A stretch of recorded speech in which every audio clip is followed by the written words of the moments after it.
अपने वरेण्य गुरु भ्राता इस कालखंड के प्रथम शिष्य साहब श्री हरिरानंद जी को सादर आमंत्रित करते हैं कि वो मंचासीन हो और आध्यात्म के जगत में हमारा मार्गदर्शन करते हुए हमें आशीर्वाद दें कि हम उनके इस पुनीत संकल्प में सहभागी बन सकें। साहब श्री हरिरानंद जी। गुजरात के इस शहर में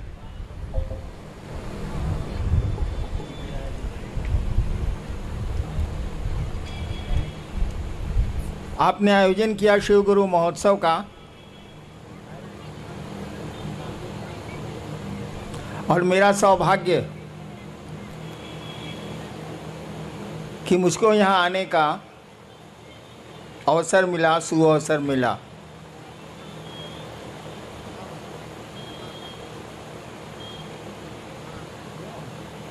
मैं मंच पर मुझको दिक्कत होती, इसीलिए मैं कुर्सी पर ही रह गया।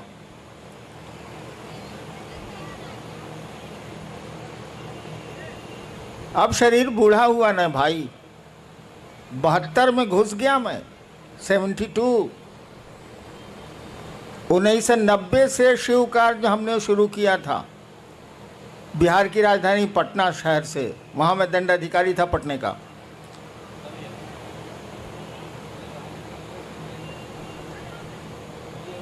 उन्नीस साल हो गए ना, क्या सर? 29 साल हो गए, 29 साल हो गए।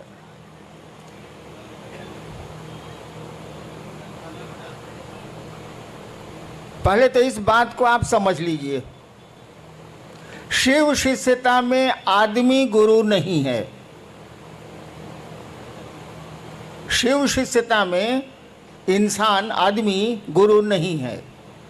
शब्द ही बोलता है शिव शिष्यता, यानी भगवान शिव की शिष्यता। यहाँ गुरु हम लोगों के हैं भगवान शिव।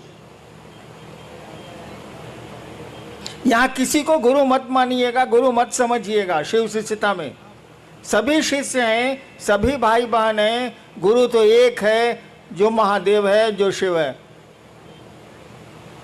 और शिव गुरु महोत्सव या शिव गुरु चर्चाओं में उपदेश नहीं दिए जाते। यहाँ उपदेश नहीं दिया जाता। हम लोग अपने गुरु शिव की बात करते हैं, लोगों को बताने की कोशिश करते हैं कि वह जो महादेव है, वह जो शिव है, जिसकी पूजा इस देश के बड़े भूभाग में हजारों साल से हो रही है, जो घर घर का बाबा है। आप लोग भी जानते होंगे, बिहार में तो ये कहावत प्रचलित है, चंदा मामा सबके मामा, शिव घर घर के बाबा। शिव घर घर के बाबा, चंदा मामा सबके मामा। यानी बाबा तो वो है, और पोतों को और परपोतों को या फिर नीचे बाबा की संपत्ति में सुख भोगने का अधिकार है। भारत का कानून भी कहता है। और हम लोग ले भी रहे हैं, हवा उसकी, जमीन उसकी, पेड़ उसके, नदियां उसकी, समुद्र उसके, सब कुछ उसका, हम उसके, तो भोग भी रहे हैं। हमने कहा कि उसी बाबा से सीखने की कोशिश करो, तो उसी महादेव से सीखने की कोशिश की जाए। मैंने कोशिश की थी, आपको मंडल सर ने बताया कि 15 साल तक मैं भी बचपन से भटकता रहा। मेरे फादर एसडीओ थे, उनको खराब लगता था कि बच्चा मेरा बड़ा बेटा है, श्मशान में घूमता रहता है। 15 साल भटकने के बाद तरह तरह की क्रिया, तरह तरह के लोग, तरह तरह के साधु, तरह तरह के अघोरी। अफसर का बेटा था, छूट तो इतनी थी ही, और सम्मान भी था।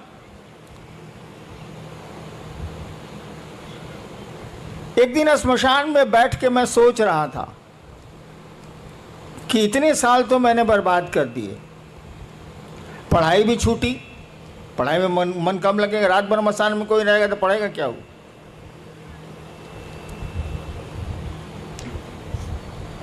एक मेरे मन में ख्याल आया, देखिए शिव शिष्यता है क्या, मैं आपको बताना चाहता हूं, मैं अपनी कहानी नहीं सुनाना चाहता। शिव शिष्यता क्या है ये इसको देखिए। आरा के गांग, आरा एक जिला है, भोजपुर एक जिला है बिहार का, पटना से सटा हुआ। वहाँ एक श्मशान में मैं रात के करीब 12-1 बजे बैठ के सोच रहा था, नदी थी, बैठ के सोच रहा था। श्मशान तो अंधेरा होता ही है, कोई आदमी होता नहीं। मेरे दिमाग में एक बात आई कि गुरु भगवान होता है तो ये भगवान गुरु काहे नहीं है। बस एक बात आ रही है और कुछ नहीं हो रहा है, मेरे आसपास कोई कुछ नहीं है, नदी है सामने, श्मशान का सन्नाटा है, अंधेरा। मेरे दिमाग में एक बात आ रही है, सभी कहते हैं कि गुरु भगवान होता है तो ये भगवान गुरु काहे नहीं। और हमने सोचा कि अब हम भगवान को गुरु बनाएंगे। अकेले बैठ के हम सोच रहे हैं भगवान को गुरु बनाएंगे। 1974, शायद बहुत लोग उसमें उस समय पैदा भी नहीं होंगे आप लोग। मैं पटना यूनिवर्सिटी में कानून का विद्यार्थी था, लॉ का।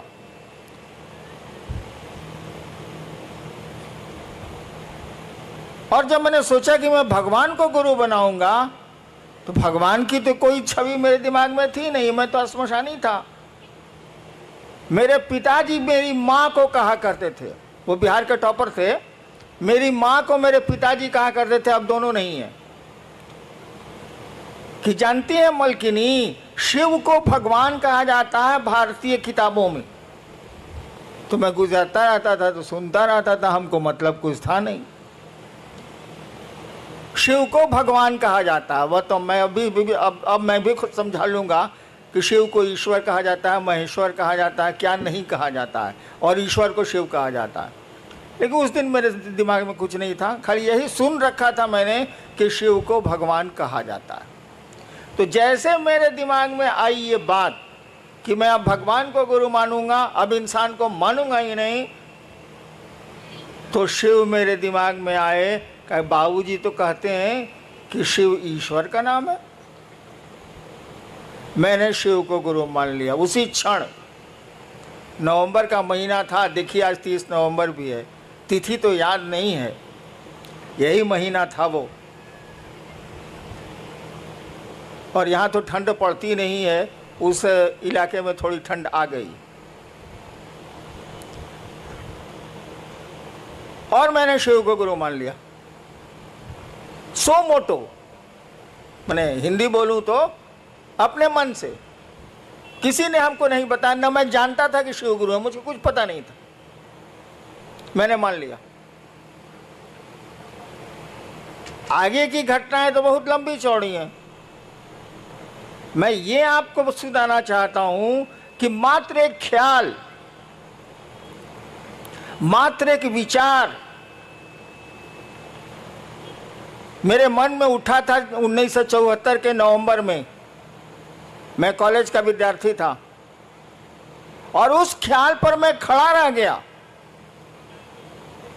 उस विचार पर मैं खड़ा रह गया।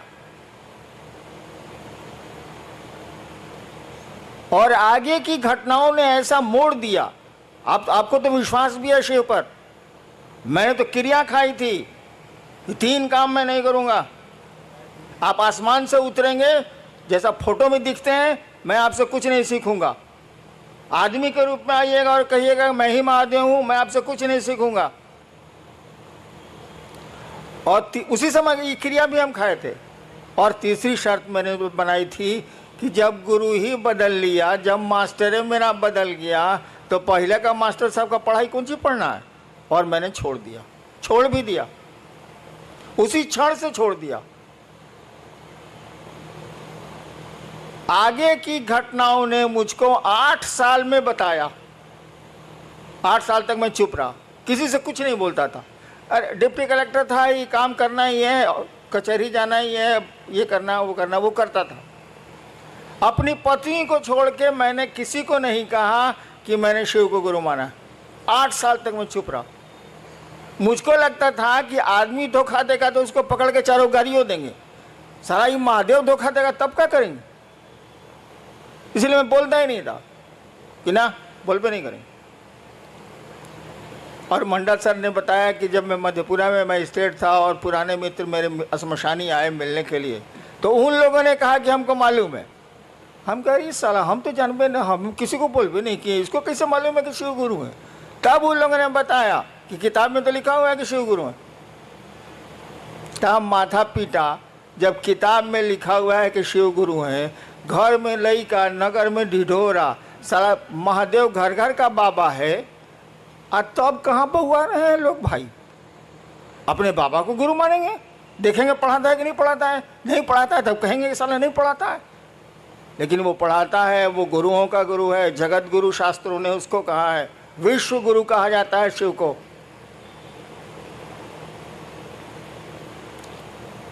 और परिणाम काम करते हैं, रिजल्ट काम करता है, विचारों में ताकत जो होती है ना वो काम करती है। मैं तीसरी बार शायद सूरत आया हूं, या दूसरी या तीसरी बार। कहाँ कहाँ जाऊंगा, कहाँ कहाँ जाता हूं। अब तो शरीर भी काम उतना नहीं करता है, लेकिन शिव का काम हो रहा है कि नहीं। एक बहुत बड़े पत्रकार ने मुझसे पूछा कि पूरे देश में शिव गुरु का काम चल रहा है, मैं तो घूमता हूं, इसका रहस्य क्या है। हमने कहा इसका रहस्य कुछ नहीं है, मैं कहाँ जाता हूं, 32 साल तो सरकार में था। विचार फैलते हैं, विचार में ताकत होती है। और आज देखिए सूरत में इस कड़ी धूप में आप यहाँ उपस्थित हैं, इतने लोग उपस्थित।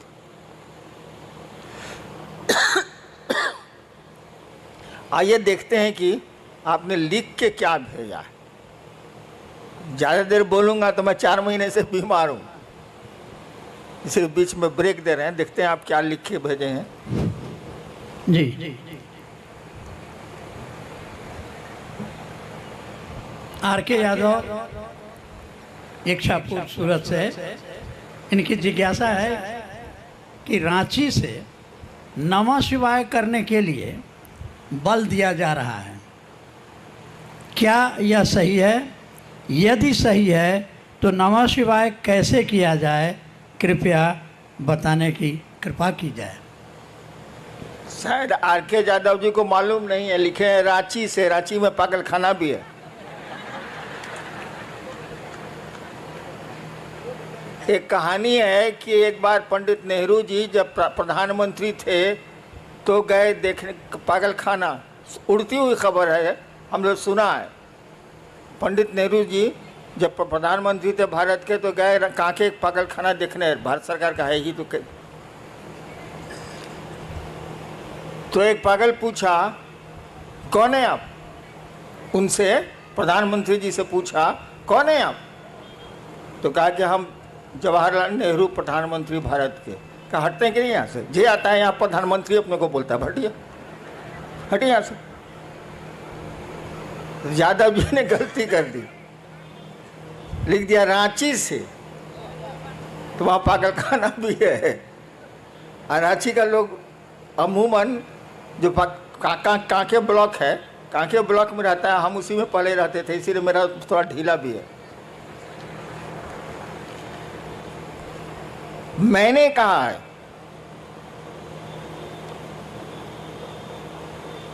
कि आपको नमः शिवाय करना चाहिए।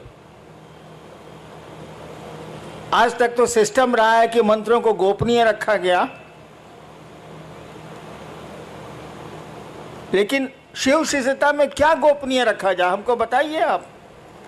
वो जगत का गुरु है, जगत के एक एक आदमी को ये अधिकार है कि उस शिव को बिना किसी के परमिशन के वो अपना गुरु बना सकता है।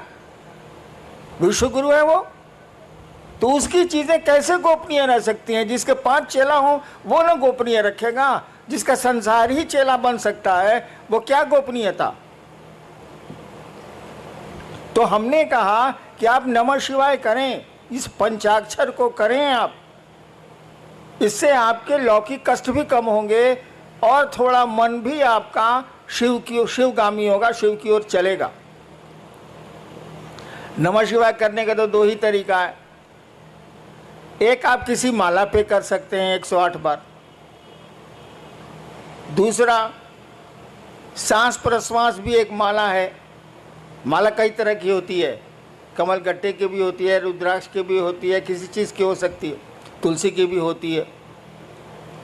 सांसों की माला भी माला ही है। हमारी आपकी सांस चलती है ना, ये 24 घंटे में 27,600 बार चलती है, जैसा मुझको याद है। यानी सांसों की भी माला है। सांसों की माला पर मंत्रों का आवागमन, मंत्र आए और गए, आवागमन देखा जाता है। तो नमः शिवाय जो आपका शिव का पंचाक्षर मंत्र है, आपके गुरु का मंत्र है, उसको सांसों पर चढ़ाइए, नमः और शिवाय सांस से जाने दीजिए। ये आप जब याद पड़े 5 बार, 2 बार, 3 बार अपने गुरु को प्रणाम करिए नमः शिवाय से। खिचड़ी मत करिएगा। बहुत लोग करते हैं क्या कि सांस पर भी कर रहे हैं और माला पर गिनती भी कर रहे हैं। मैंने स्टेशन जाने के लिए एक टांग रिक्शा पर रखे, एक टांग बस पर रखे, साले चितरा नहीं जाएगा। आप बताइए, हमको अभी स्टेशन जाना है, कल जाना है स्टेशन, हम एक टांग रखें टेम्पो में, एक टांग रखे बस में, तो मेरा क्या हाल होगा? अरे कोई एक ही सिस्टम ना अप्लाई कीजिएगा। जब मन करे आप टेम्पो से जाइए, मन करे बस से जाइए, दोनों पर एक के साथ कैसे चढ़िएगा? ठीक उसी तरह से सांसों पर अगर मंत्रों का जप होगा, उसकी गिनती नहीं होती। गिनती तो किसी की नहीं होती। रुद्राक्ष के माला की भी गिनती नहीं होती, क्योंकि गिनती किया हुआ है, तो गिनती कौन सी करना है? अरे भैया 108 बार माला में डाला हुआ है ये बीड्स, जिसको अंग्रेजी में कहते हैं दाना, तो उसको गिनती कौन सी कर रहे हैं? नमः शिवाय 108 बार, वो तो गिनती किया हुआ है। सांस आपकी गिनती की हुई है, ये 24 घंटे में इतनी ही बार चलेगी। तो गिनती नहीं करनी है, न माला पर गिनती करनी है, न सांस पर गिनती करनी है। अरे नमः शिवाय करना है, तो माला और सांस की खिचड़ी मत बनाइएगा। एगो टांग टेम्पो पर, एगो टांग बस पर, ये माफिक चलबे नहीं बाबा, ये नहीं चलेगा। माला पर करिए, स्वतंत्र रूप से करिए, सांस पर करिए, स्वतंत्र रूप से करिए, और करिए तो माने मंत्रों में शिष्यानुभूति पढ़िएगा, मैंने लिखी है। मंत्रों में भाव प्रवेश आवश्यक है। यानी आप नमः शिवाय किए, सोच रहे हैं खिचड़ी पकी कि नहीं पकी, ये तो मंत्र जप नहीं हुआ।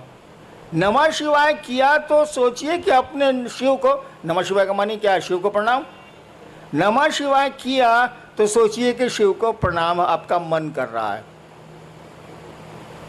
सोचिए, शरीर नहीं झुकाना है, हाथ नहीं उठाना है, मन आपका शिव को प्रणाम कर रहा है। दोबारा फिर नमः शिवाय करिए तो सोचिए कि मन आपका शिव को प्रणाम कर रहा है। इस तरह से 108 बार करिए। इस तरह से सांसों पर जपिए। सांस पर जपिएगा तो याद पड़ जाएगा, उसमें दिक्कत नहीं है। लेकिन माला पे, माला जैसे कीजिएगा, खिचड़ी याद आने लगेगी, चोखा याद आने लगेगा, अचार याद आने लगेगा। इसीलिए सोचिए कि नमः शिवाय का अर्थ होता है शिव को प्रणाम। आपका मन शिव को प्रणाम करे, तब नमः शिवाय का अर्थ हुआ। नहीं तो नमः शिवाय का क्या अर्थ? नेक्स्ट। मुंबई से भाई उर्वेश, इनकी जिज्ञासा है कि शिव भगवान और शिव गुरु में क्या अंतर है? कोई अंतर नहीं है। भगवान शिव और शिव गुरु में क्या अंतर है? महाकाल और महादेव में क्या अंतर है? अघोरेश्वर और शिव में क्या अंतर है? अरे एक ही सत्ता के कई काम हैं, इसीलिए कई नाम हैं। सत्ता तो एक ही है। मैं ही हूं, मैं एक हरिनारायण। मैं सरकार में ज्वाइंट सेक्रेटरी भी था, गाड़ी भी अच्छी चलाता हूं, पिस्टल भी बढ़िया चलाता हूं, तो आप कहेगा कि एक बार मैं गया था सीवान, तो गाड़ी खुद चला रहा था, एडीएम था उसमें पटना में। मैं सीवान गाड़ी बैक कर रहा था, बाजार का दिन था, कुछ महिलाएं थी, हमको कोई चिंता, गांव कितना जाते हैं हम। तो पीछे से किसी महिला ने कहा, ए ड्राइवर साहब लौको तो नहीं खे। हमारा साथी बगल में बैठा हुआ था कि ए बॉस, आपको तो एडीएम से ड्राइवर बना दिया, तो जैसा काम कीजिएगा वैसा ही नाम न होगा। तो शिव गुरु और शिव भगवान शिव या कोई शिव का जो रूप है, सभी रूप उन्हीं के हैं, उसमें कोई फर्क नहीं पड़ता है, काम अलग अलग है, सो दिमाग में रखिएगा। गुरु से मांगिएगा तो जो चीज़ आपको आपके लिए गड़बड़ हो जाएगी भविष्य में वो नहीं देगा। महादेव से मांगिए तो लोग की शक्ति दे दिया ना, रहा न कोई रोवन हरा। क्या मांग रहे हैं, किससे मांग रहे हैं, एक ही आदमी वो। गुरु से मांगिएगा तो वही देगा जो आपके लिए शुभ होगा। महादेव से मांगिएगा तो मांगिए, वहाँ पहुँच हो गई तो जो मन करे सो ले लीजिए, लूटा जाइए चाहे लूट लीजिए। महाकाल से मांगिएगा तो उतना किसी से दोस्ती करता है ना दुश्मनी करता है, कालनी संगी होता है, उसकी संगति किसी से नहीं होती है। कहा जाता महाकाल तेरी दया भी छलना है।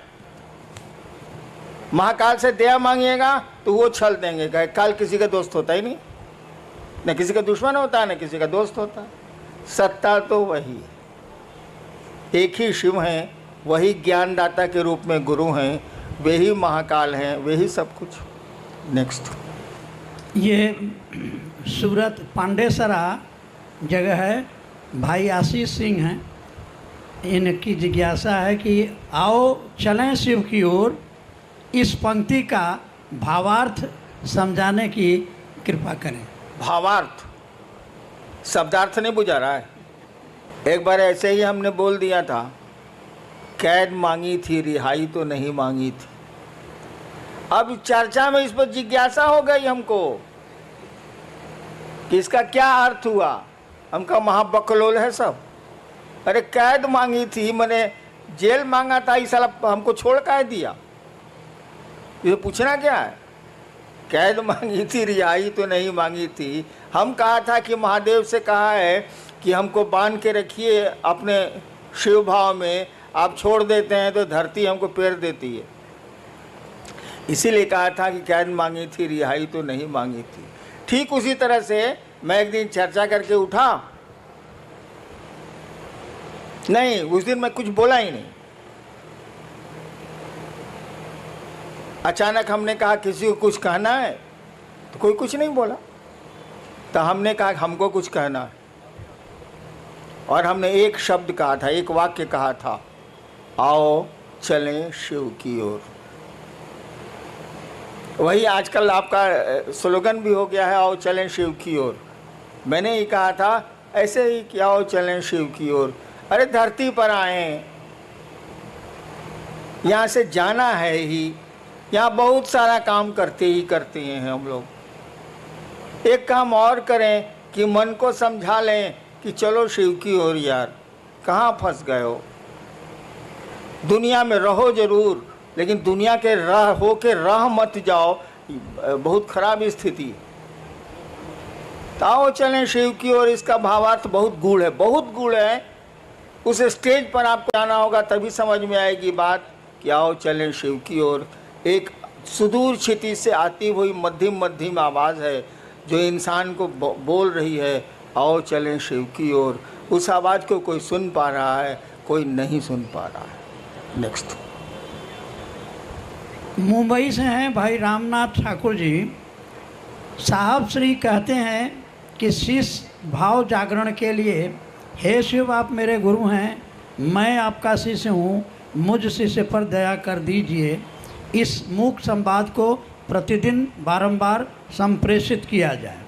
कुछ लोग कहते हैं शिव दया शिष्य भाव के साथ ही मांगने पर गुरु दया करेंगे।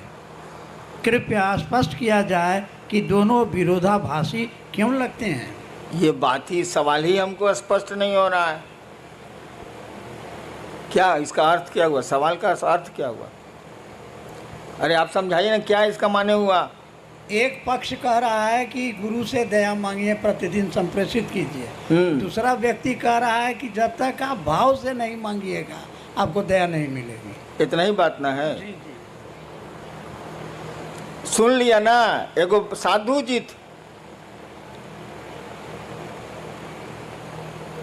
तो उनको गांव वाला लोग बुलाया कि आइए, बड़ी दिन से आप गांव के बाहर रहते हैं पहले के ज़माने में, आज गांव में के आपके सम्मान में एगो प्रीति भोज देंगे, मैंने खाने पीने वाला प्रीति भोज। आप नहीं दे रहे हैं हमको, लेकिन उस साधु को दिया था। आया तो साधु आया तो कुछ तो सवाल जवाब होबे न करेगा।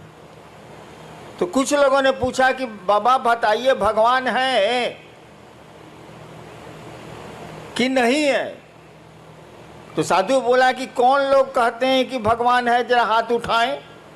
तो हाथ उठा कुछ। कौन लोग कहते हैं कि भगवान नहीं है? वो लोग हाथ उठाए। तो कुछ लोग हाथ उठाया। कहा कि आप लोग दोनों आपस में समझा लीजिए, हम जाते हैं। तो दो तरह का बात, तब दो तरह का बात है, दोनों आपस में समझा लीजिए, हमारी क्या जरूरत है भाई साहब? क्या सवाल है?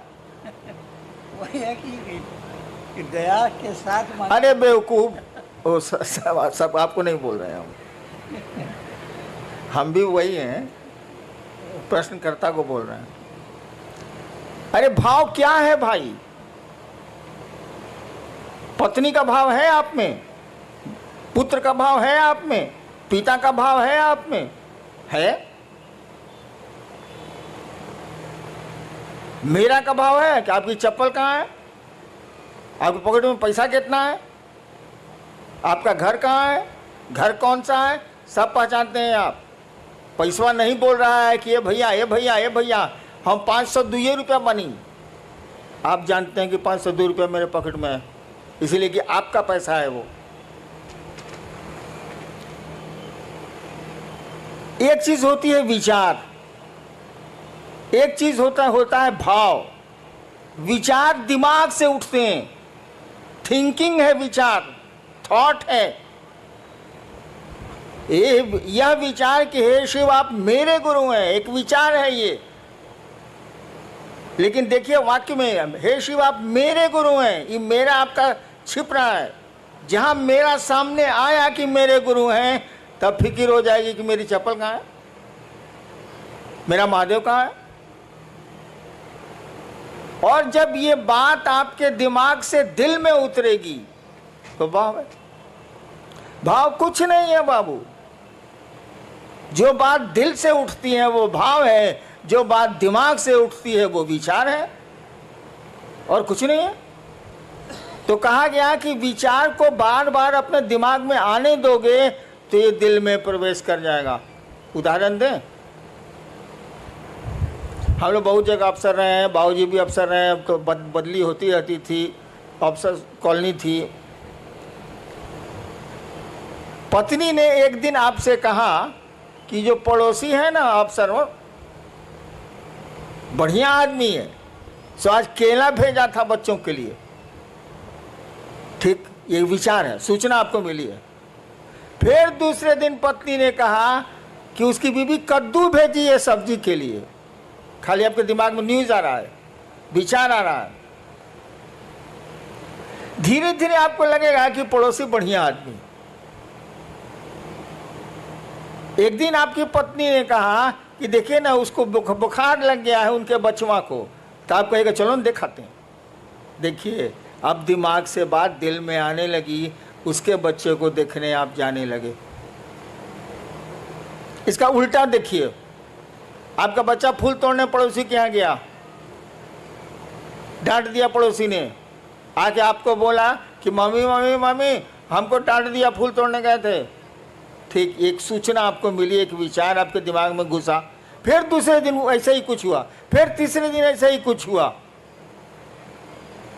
5 दिन के बाद आपको मालूम हुआ कि वो स्कूटर से जा रहा था, उलट गई स्कूटर, टांग टूट गया। आपको कहा ठीक हुआ साले को, ठीक हुआ साले। देखिए अब दिमाग से, अखबार का न्यूज़ नहीं है ये, अखबार में रोज एक्सीडेंट होता रहता है, आप कहाँ कुछ सोचते हैं। यानी आपके दिल में बात आ गई, अब ये दुश्मनी का भाव पैदा हो रहा है। वहाँ दोस्ती का भाव पैदा हो रहा था, यहाँ दुश्मनी का भाव पैदा हो रहा है। तो भाव कुछ नहीं है, जो बात दिल से उठती है वो भाव है। शिव मेरे गुरु हैं, ये बात अगर दिल से उठती है तो ये भाव है, अगर दिमाग से उठती है तो ये विचार है। जब तक भाव में नहीं जाएगी ये बात, कहा ही जाता है कि आध्यात्म की किसी भी गाड़ी का पेट्रोल भाव होता। शास्त्र हमारे कहते ही हैं, भावेन लभते देवता भावेन देव दर्शनम। शास्त्र कहते हैं भारत के कि भाव से देवता मिलते हैं, भाव से देवताओं का दर्शन होता है। तो आध्यात्म की कोई गाड़ी का पेट्रोल भाव ही है, विचार नहीं। शिव मेरे गुरु हैं, ये विचार रिजल्ट नहीं देगा, लेकिन जब मन में बैठ जाएगी बात कि शिव मेरे गुरु हैं, मेरा गुरु है, वो रिजल्ट आने लगेगा। नेक्स्ट जिज्ञासा नहीं है, एक निवेदन है। मध्य प्रदेश से रीवा से भाई अशोक आप लिख रहे हैं कि आज 3 साल से रीवा वो सिद्धि जिला में महादेव का काम हम लोग कर रहे हैं। एक तरफ से शिव को गुरु मान रहे हैं और एक तरफ से लोग छोड़ रहे हैं। हम लोग आशीर्वाद लेने आए हैं कि रीवा व सिद्धि में महादेव का काम बढ़े। साहब आशीर्वाद। एक तरफ से लोग मान रहे हैं, एक तरफ से छोड़ रहे हैं। मैं महादेव का काम 40 साल से कर रहा हूँ, मैं महादेव करा रहा है, हम कल करेंगे। कितने आए कितने गए। अंग्रेजी में एक कविता है, men may come and may go, men may go। लोग आते हैं जाते हैं, but I go on for ever. मैं जाता हूं तो हमेशा के लिए जाता हूं।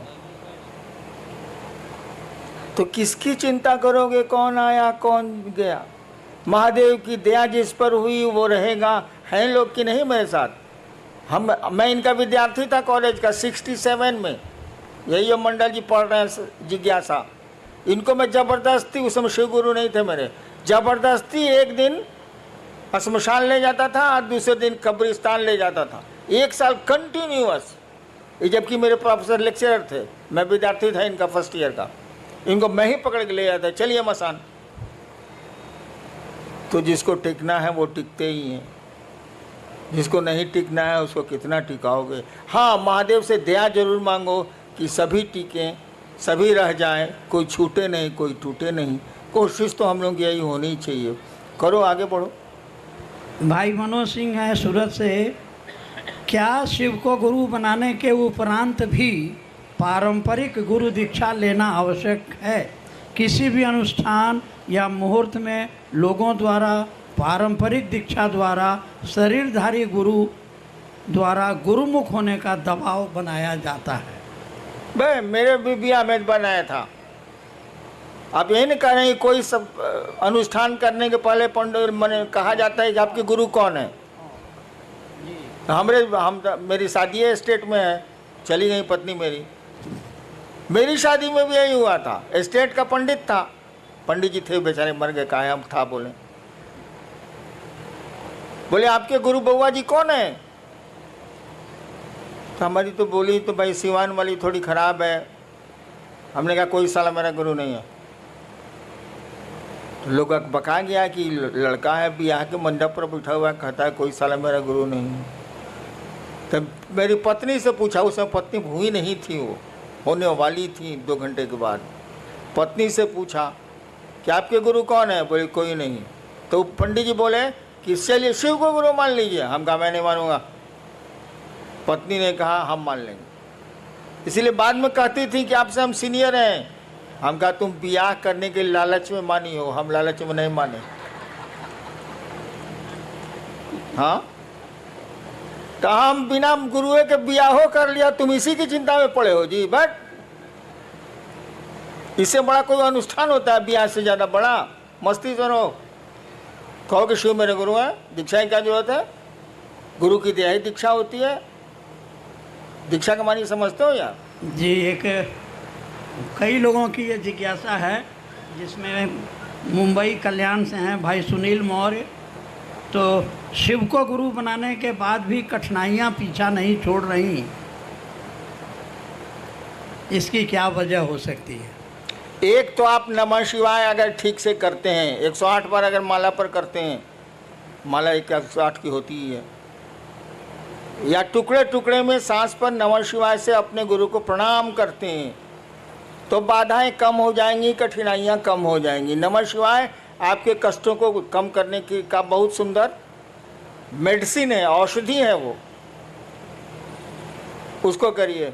और जहाँ तक कठिनाइयों का सवाल है, जान लीजिए इस जगत में कोई आया है तो उसको ज़िंदगी में अच्छी खराब दोनों सड़कें मिलनी ही मिलनी है, कोई उपाय नहीं है। आपकी ज़िंदगी के रास्ते उबड़ खाबड़ मिलेंगे ही मिलेंगे, अच्छे 4 लेन भी मिलेंगे उसमें, लेकिन ज़्यादा खतरा यही है कि उसमें उबड़ खाबड़ ही रास्ते मिलेंगे आपको ज़िंदगी में। चलना तो पड़ेगा ही पड़ेगा।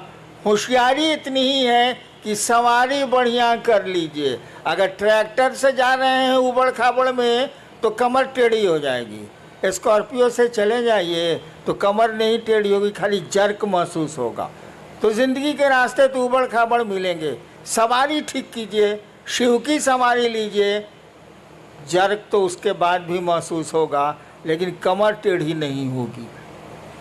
रास्ते नहीं बदले जा सकते, सवारियां बदली जा सकती हैं। शिव की सवारी ले लो, शिव यान ले लो, यान माने सवारी, शिव यान ले लो, वायुयान, शिव यान ले लो, निकलते चलो निकलते चलो।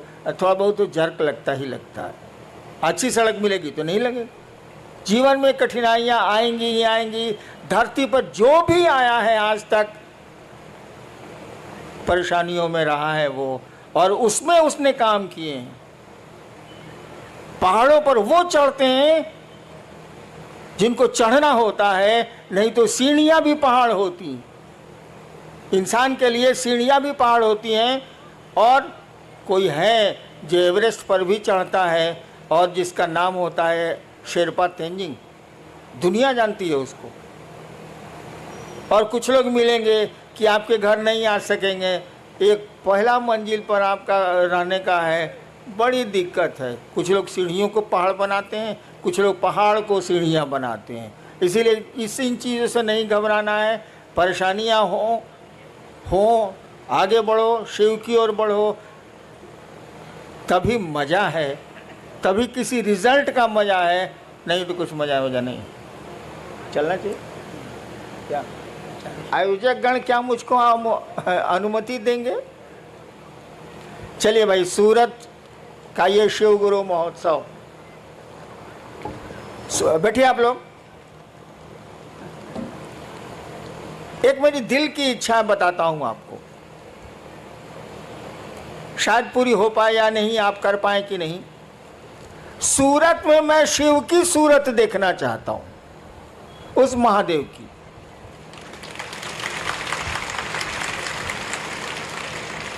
जैसे सोमनाथ है ना, सूरत में भी मैं शिव की सूरत देखना चाहता हूँ, लोगों के दिलों में शिव को देखना चाहता हूँ।